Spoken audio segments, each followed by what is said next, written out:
Welcome back to Meet the Leaders here with New York State Assemblyman Al Graf from the 5th Assembly District in the town of Islip. You know, we were just talking about the last legislative session. Right. You ran on a platform that you were going to get rid of the MTA tax, as virtually every politician did on Long Island. Yet the MTA tax, which is hitting small and large businesses, public sector, private sector entities, continues. Yeah, we're not done yet. And look, I've taken every opportunity. You had the chairman for the MTA board come up, and I held his feet to the fire, sorry. And basically what I said to him was, what are you doing to wean yourself off the MTA tax? And his answer was, well, we're working hard with it. I said, pay attention, that's not what I asked you. Right. I asked you a simple question. And he wouldn't answer any of the questions. But isn't the problem that the state going back, the MTA going back years, with Governor Pataki, then Patterson, Spitzer, everybody, they spend too much money. And now the bills are due. Well, the other thing, look, one of my arguments was, this is a brand new tax. Right. All right? It's not like, this tax we're subsidizing the city. We're subsidizing the subways. No question about that. And they lived without the MTA tax. I've taken a Long Island Railroad. You've taken a Long Island Railroad, all right? There, if you look on the side, you'll see all kinds of equipment lined up that are just sitting there rusting, right? They don't spend it. We've asked for a forensic audit of the MTA. I get every opportunity that I have, I get up on the floor and talk about the MTA tax. We had one the other day that it had the word MTA in it, had nothing to do with the MTA tax. I knew it had nothing to do with the MTA tax. I stood up on the floor and I said, I understand that this has nothing to do with the MTA tax, but I'm going to use this as a protest. And I got up and I called for the bill that was bipartisan to be brought to the floor. You have one person and one person only holding up that legislation, and that's Sheldon Silver. Right. The one thing we did accomplish is a lot of people that don't pay the MTA tax weren't paying attention to the MTA tax.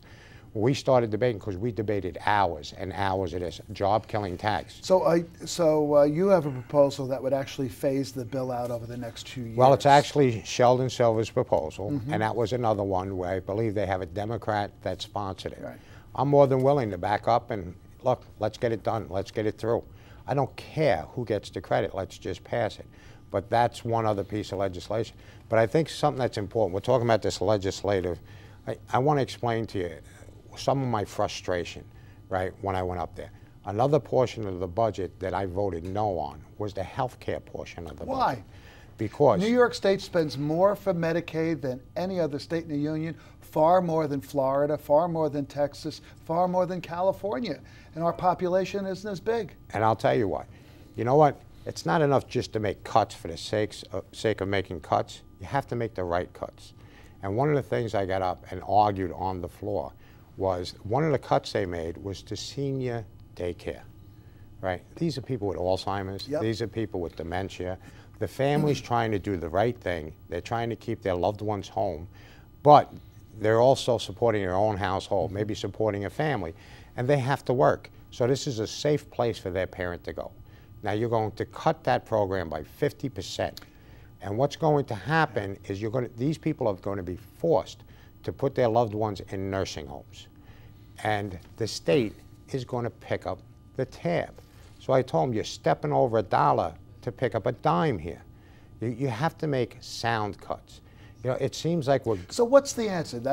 You're right, that doesn't make sense. It's not logical. Senior daycare provides a break for the caregivers, but on the weekend and in the evenings and in the morning, it's those caregivers that are providing that care to their loved one who has Alzheimer's. Right. You're right. Right, and it feels like we're governing by sound bites. What sounds good in the press? You know what? God gave us all a brain.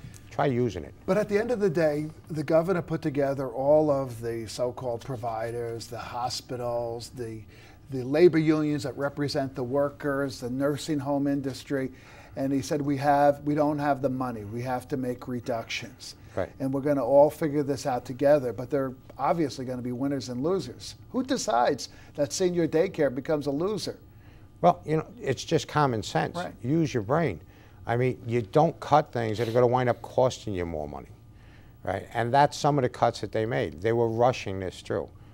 Look, it wouldn't matter to me if we were still up there now. I'd rather have a good budget than a quick budget. Everybody was impressed with, let's pass an on-time budget. People were tired of budgets being late, everybody deferring the tough decisions. Right. And you and I both knew that this budget, given the state of the state's financial condition, was going to be a budget where there were going to be sacred cows that were going to get slaughtered. Right. Well, Pat, the bottom line is there were times we were on the assembly floor for 3 hours. There were committee meetings where, if they're really willing to sit down and talk about these issues, I mean, that should have been put on the floor. That should have been discussed. That should have been discussed in committee meetings. That should have been, but you know what? Everything was rammed down the throat. You're right. They circumvented the committees. Right. Al Graf, we've run out of time. Okay, we're going to have you back. That went by way too fast because you're right. When you go back next session, there's going to be a lot of work that's done to try to fix some of the things that frankly they didn't anticipate causing so much harm. Well, we only had a couple minutes here, but I ask people to do, just go to YouTube, put Assemblyman Al Graf, and you'll see what I'm fighting for on the assembly floor. And you can also go to Meet the Leaders and see this again on Meet the Leaders on Cablevision On Demand. I want to thank you for watching Cablevision's Meet the Leaders, and you can email us at mtl.li@cablevision.com to keep this conversation going. I'm Pat Halpin. We'll see you next time. Thanks.